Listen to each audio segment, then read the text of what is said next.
We understand why there is some hesitation sometimes. Because when your desire is new and fresh, it calls you in a different way, doesn't it? But if you've wanted something for a while, and it seems to be slow in coming, we understand why that desire would not feel so good to you. A desire that is believed or expected feels so life-giving, while a desire that feels like it is not coming, or like it has not come, or like maybe it may never come, those desires are not as pleasant. And the trouble with that distinction is that you can't have some desires that are answerable and some that aren't. In other words, you can't say some desires are appropriate and therefore will be granted, and other desires are inappropriate and therefore will not be granted. In other words, you can't have it both ways. When you ask, it is either given or it isn't. When you ask, the answer comes forth or it doesn't. But what we want you to understand is that everything that you ask for is always answered. When you ask, it is always given, every single time, no exceptions. So, if you have desires that feel as if they are unanswered, it is not because they're not being answered. It is because there is something happening in your vibration that isn't letting them in. And that feeling of freshness or exhilaration that is present with some desires, and that feeling of discouragement or disappointment or worry or even fear that is present with other desires, those emotions that you feel are the telling distinction that you want to be focused about. In other words, every desire is answered, but if it feels fresh and exhilarating to you, you're letting it be answered sooner. If it feels like discouragement, or if it feels like fear, or if it feels like frustration even, then there is something going on in your thinking process that is hindering your reception of what you're asking for. We like to help you to feel the power that you hold in the receiving or the not receiving of your own wishes or desires. Sometimes at first, when our physical friends begin to focus upon the idea of creating their own reality, sometimes you balk at the idea, especially at first, because you're not sure that you are worthy of choosing. Sometimes you balk at the idea of being the creator of your own reality because you are not sure that you are wise enough or worthy enough. And we want, as we're moving forward here today, for you to get that one handled in your own vibration. We want you to leave this gathering no longer questioning the appropriateness of you creating your own reality. Instead, we want you to leave here knowing that not only do you create your own reality, or can you create your own reality, but no one else does. Nobody else is choosing for you. You are choosing. We want you to go with the flow. You've heard the expression, go with the flow. And we want you to realize that in the ultimate sense, what going with the flow means is going with the flow of the ideas that this time-space reality has helped to give birth to within you.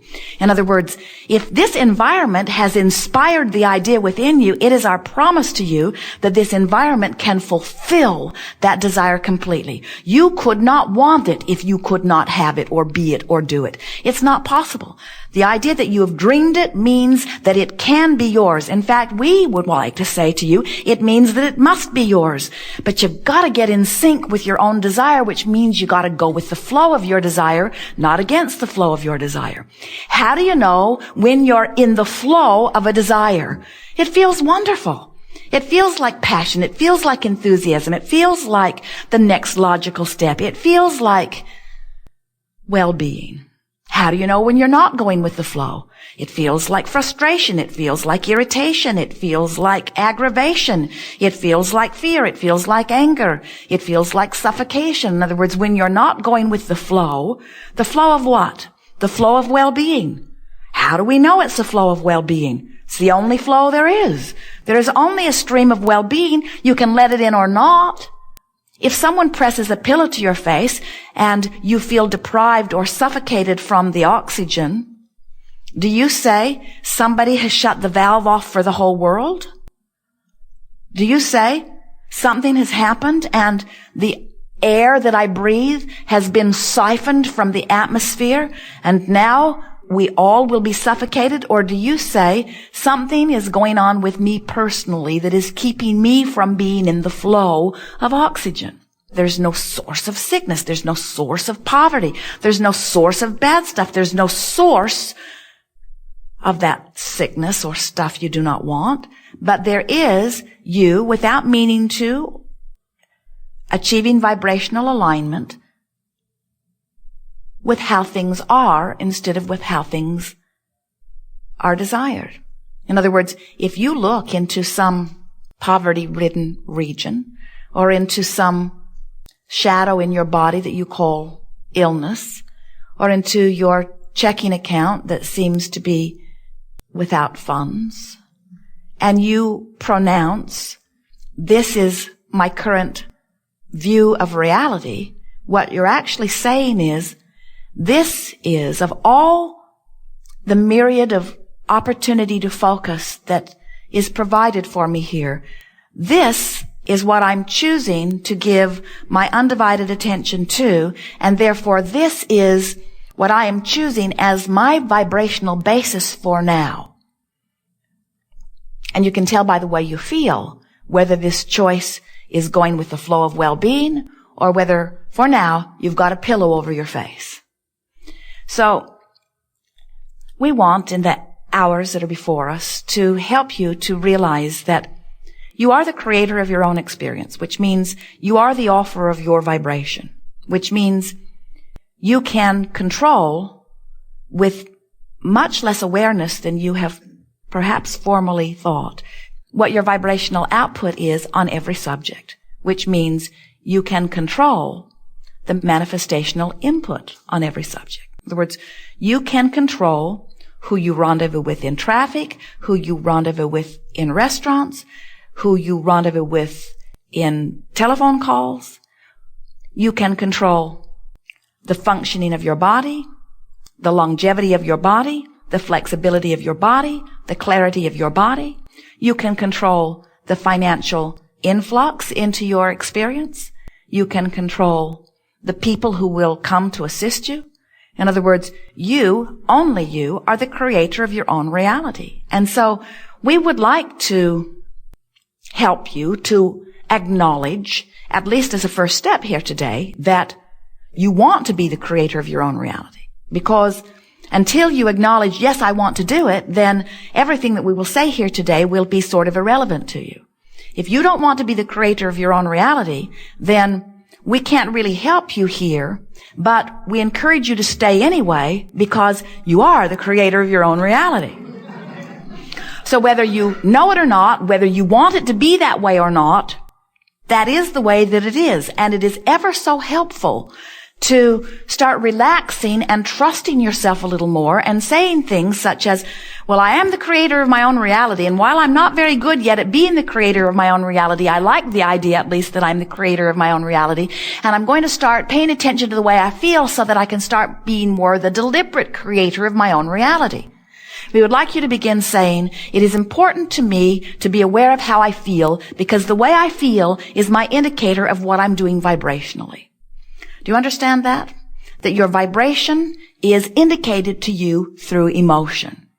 Everything around all of us, whether you are physically focused as you are or whether you are non-physically focused as we are, and really there's very little difference between the two, you are full of those like us. In other words, you cannot separate yourself from the non-physical energy and consciousness and awareness and joyousness and intelligence and willingness and helpfulness. That is us. In other words, you can't get rid of us. You can't shake us off. You can't feel bad enough that we ever go away. You can feel bad enough that you don't acknowledge that we're there. You can feel bad enough that you don't hear what we have to say. You can feel bad enough that you don't have the benefit of our presence, but you can never shake loose of your connection to source energy. It can't be done. You are flesh, blood, and bone beings, but you are more vibration than anything else. And the vibration of your being is your point of attraction. It is the signal that is always being answered. So as you make a statement and really mean it, I'm going to do my best to feel as good as I can from where I am right now. That statement is fabulous. That statement is good enough, because what you're saying is, I'm going to reach for the best feeling thought I can find. And if you reach from depression and you find a thought of anger, have you ever done that? Have you ever been so depressed or in such despair that anger actually felt like a relief to you? It always would, because the vibrational properties of anger are much more allowing of connection than the vibrational properties of despair. You know why that is? Because all of these emotions, no matter what you call them, all the way from despair to passion or joy, they are all about your sense of freedom and well-being. In other words, up here in the joy range, you feel self-empowered. There is empowerment there. Down there in the despair range, you feel powerless. Don't you find that interesting, that your emotional guidance system is based upon who you really are? That you are these powerful, clear-minded, free beings. You are so free that you can choose bondage. You are free to choose, free to focus, free to offer vibrations, free to attract. Sometimes people will see you as you've moved naturally into anger, and they will say to you, your anger is inappropriate. And we would like you to say to them, maybe so, but I'm happy here. This is my happy zone. I cannot reach the bliss that you have reached right now. This is as good as it gets for me, and it feels so much better than where I've been that I'm going to stay here for a while. So if it's unpleasant to you, I suggest you stay clear of me for a while. Do not worry, say to them, I don't plan on staying here very long, because I have this new mantra that says I'm going to continue to reach for the best feeling thought I can find, the best feeling thought I can find, the best feeling thought I can find. So I don't anticipate that I'm going to stay here forever, but for now this is the best feeling thought I can find. I'm working on something in the area of frustration and overwhelmment, but right now this is the best feeling thought I can find. And here is the important thing about this. If you have reached for the angry thought deliberately and have found it, and you can consciously acknowledge that it feels better than where you have been, now you have regained your power, which was what the whole negative emotion thing was about to begin with.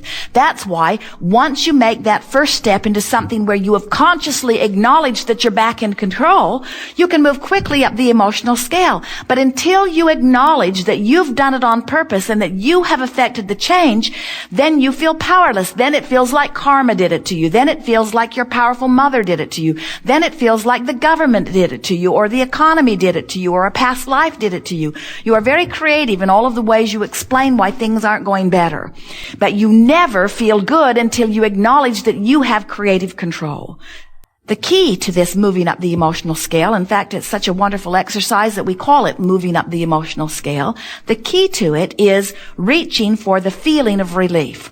There is allowing and there is resisting. And in leaving resistance behind, you find allowing. But the physical, visceral sensation of leaving resistance behind is a feeling of relief. So every time you feel just a little bit better, you have left behind a little bit of resistance. And every time you leave just a little bit of resistance behind, you are allowing more of the things that you've been asking for.